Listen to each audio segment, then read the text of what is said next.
a mixed couple, as any couple, can have problems, difficulties, issues.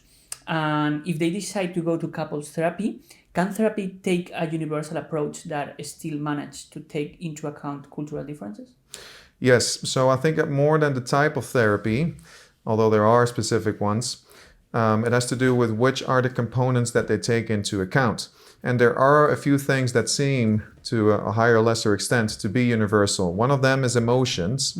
And emotions, a very famous researcher called Paul Ekman, in 2003, he did some groundbreaking research in which he came to prove that there are at least 6 basic universal emotions. And here we talk about fear, we talk about surprise, we talk about shame, and then anger, joy, and sadness. So how those emotions are expressed can vary from one culture to another. And the other thing that seems to be universal, or at least components of it, is attachment, the need for closeness, the need for comfort, the need for safety. And attachment, when you think about it, attachment actually was originally proposed by Bowlby as soon as 69, and after 50 years, it's still like highly prevalent in academic research in the social sciences and the behavioral sciences. So it does show that this has been a particular focus, and that it's been giving a lot of relevance because it has a lot to say about relationships and how we connect with each other.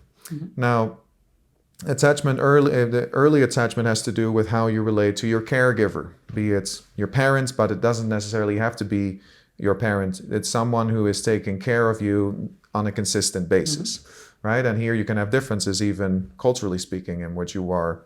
If you take an individualistic society, as Western is, well, then you might think about parents specifically. Although, again, it can not be the case. But if you think about other cultures where it's more collective, more persons can actually maybe represent that role.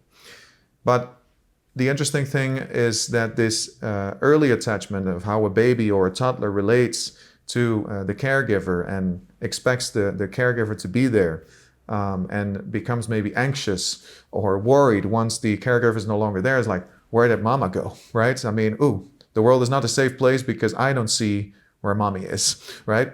Well, it seems that later on there have been different researchers who have suggested that this actually might extrapolate to how we actually deal with our romantic partners in the way that they reenact and they sort of like show a similar way of relating to us, and they can birth in us those sense of feeling connected or disconnected, feeling safe versus feeling unstable.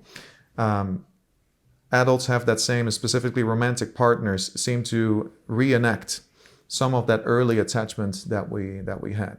And if you think about attachment, the way it works also in adulthood, it has to do with how do I express my desires for closeness, but also for autonomy, to have my own time, my separate space. It has to do with how can I tell my partner when I am feeling vulnerable, when I am feeling exposed? How can I tell my partner about things that I wish? So it has to do, attachment in adulthood has a lot to do with how do I express my dreams, my desires, my needs, and my emotions. And actually the language that the transmission of needs has are emotions. So these are closely intertwined. Okay. And I think you had a personal anecdote related to this, that you realized something important, right? Exactly. And although we talk about universals, it does not mean that these universals are particularly expressed. And there are differences in what is okay to be expressed in terms of emotions, how you actually express your desires, and also your family ties, which also have to do with sort of like a cultural transmission of how do you cope and how do you regulate emotions. So when I was just a young fella of 19 years old, I went to India, and I stayed there for around 6 months. And I was part of a community there. And I had a disagreement with a colleague. And I thought that I was going to be like, I'm going to own it. I'm going to take responsibility, and I'm going to tell in front of the community how, I was wrong. So we have this gathering, and I was like, hey, sorry, can I say something? I just wanted to say I'm really sorry because I had this issue with this person, and I just wanted to openly take responsibility for it. And funnily enough, not the person that I had the issue with, but others came to me and it's like, no, but why would you do that? Why would you share that openly? No, you don't do that. And there is this. There was a difference in making such a problem public, right? Maybe it was shameful to present it that way. And for me, that was part of my culture shock, in which I was like, but I'm trying to do it good here. I'm taking a vulnerable place here. And apparently that was not a good course of action. So just as an example of how in different cultures, different things may be okay versus not okay. And I think that's also for therapists, we need to take into account that there can be differences in the way that needs are expressed, and also how one goes about particular emotions. And I think that's the mix that we need to work with. Universal would be a meta-narrative, right? Like you try to get a narrative that explains like global realities. But in that, we cannot miss the micro-narratives, which are the individual expressions and also cultural expressions for that matter. Very important to have into consideration. That's completely right. And to finish, is there any therapy that takes the aforementioned components into account specifically? Yes, there is. And it actually has been a therapy that's been translated into Chinese and Korean for that matter, and even Spanish too. But this is called emotion or emotionally focused therapy, which has been introduced by Susan or Sue Johnson and Greenberg.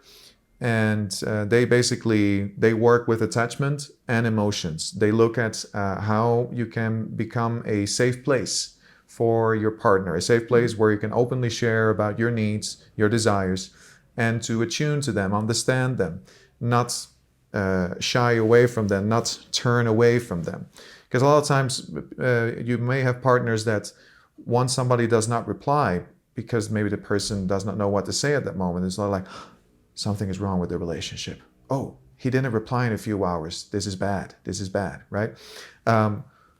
This has to do with, can I see a safe place in you? Can you become that safe place for me?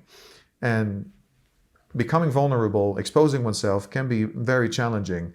And if you do not see characteristics in your spouse or partner that would help it, or actually if you feel the need to become defensive, that's a circumstance that will make it more difficult. But yes, this is a specific model because they work with these two components, what we just discussed, could have a universal component to it. Mm-hmm. It's particularly interesting to work with, and it's something that I partially use because I'm an integrative therapist. I use different therapeutic models, both for seeing patients on a individual level, but then also when I see couples, and I think that's enriching. So yes, that's the one that by incorporating these two elements, could be seen as a type of therapy that can be culturally relevant.